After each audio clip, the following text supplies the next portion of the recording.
Okay, we're back with Mrs. B. Reads. We're working on Wonder. We are in part 2, via Time to Think, page 114.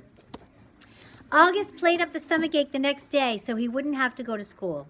I admit I felt a little bad for Mom, who was genuinely concerned that he had a stomach bug, but I had promised August I wouldn't tell her about the incident at school. By Sunday, he was still determined not to go back to school.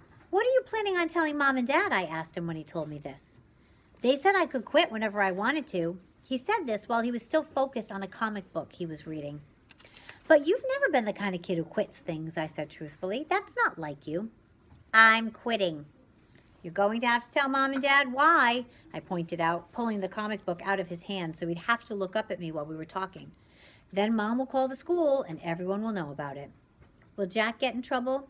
I would think so. Good. I have to admit, August was surprising me more and more. He pulled another comic book off his shelf and started leafing through it. Augie, I said, are you really going to let a couple of stupid kids keep you from going back to school? I know you've been enjoying it. Don't give them that power over you. Don't give them the satisfaction. They have no idea I even heard them, he explained. No, I know, but Via, it's okay. I know what I'm doing. I've made up my mind. But this is crazy, Augie, I said emphatically, pulling the new comic book away from him too. You have to go back to school. Everyone hates school sometimes. I hate school sometimes. I hate my friends sometimes. That's just life, Augie. You want to be treated normally, right? This is normal. We all have to go to school sometimes, despite the fact that we have bad days, okay? Do people go out of their way to avoid touching you, Via?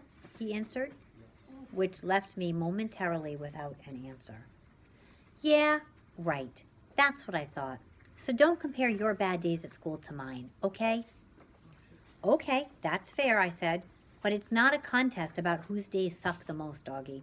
The point is, we all have to put up with the bad days.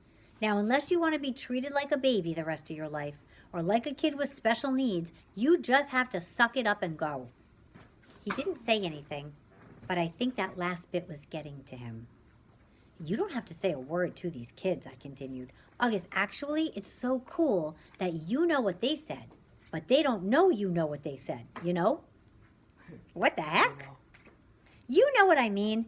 You don't have to talk to them ever again if you don't want, and they'll never know why, see? Or you can pretend to be friends with them, but deep down inside you know you're not. Right here, guys, this whole page pretty much. What is that?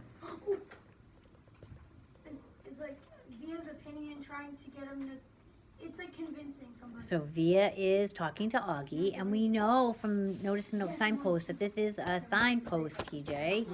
It is a Words of the Wiser signpost. Now, you're putting a sticky note in right there, and you're writing Words of the Wiser, but who can remember what this signpost points to? The conflict. Naz. It means when somebody older and wiser says something to you. That's what Words of the Wiser is, when someone older and wiser gives a younger character sound advice. But what does it point to? It points to when you know that. It points to the what? Oh my God, this is painful. Yes, thank you, Anita. It points to the theme, the author's overall message. I'm gonna use it Okay. Deep down inside, you know you're not. Is that how you are with Miranda? He asked. Come back to me. No, I answered quickly, defensively. I never faked my feelings with Miranda. So why are you saying I should?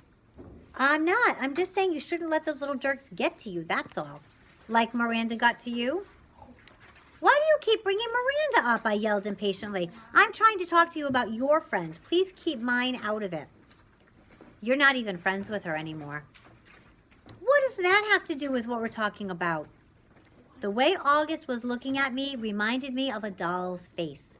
He was just staring at me blankly with his half-closed doll eyes. She called the other day, he said finally. What? I was stunned. And you didn't tell me? She wasn't calling you, he answered, pulling both comic books out of my hands. She was calling me, just to say hi, to see how I was doing. She didn't even know I was going to a real school now. I can't believe you hadn't even told her. She said the two of you don't hang out as much anymore. but she wanted me to know she'd always love me like a big sister. Double stunned, Aw. stung, flabbergasted. Three. Adorable. There's the 3 again. Power of 3. So we're talking about R.J. Palaccio's style when she writes in Via's voice is there's always 3. She repeats 3 times. No words formed in my mouth. Why didn't you tell me? I said finally. I don't know, he shrugged, opening the first comic book again. Well, I'm telling Mom and Dad about Jack Will if you stop going to school, I answered. Tushman will probably call you into school and make Jack and those other kids apologize to you in front of everyone, and everyone will treat you like a kid who should be going to a school for kids with special needs. Is that what you want? Because that's what's going to happen. Otherwise, just go back to school and act like nothing ever happened. Or if you want to confront Jack about it, fine. But either way, if you... Fine, he interrupted. What?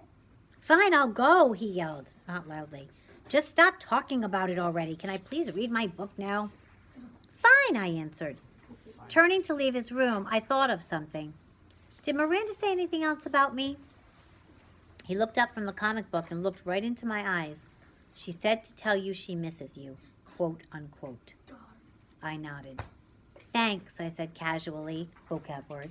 Ding, ding, ding, ding. Too embarrassed to let him see how happy that made me feel. Don't forget to like and subscribe.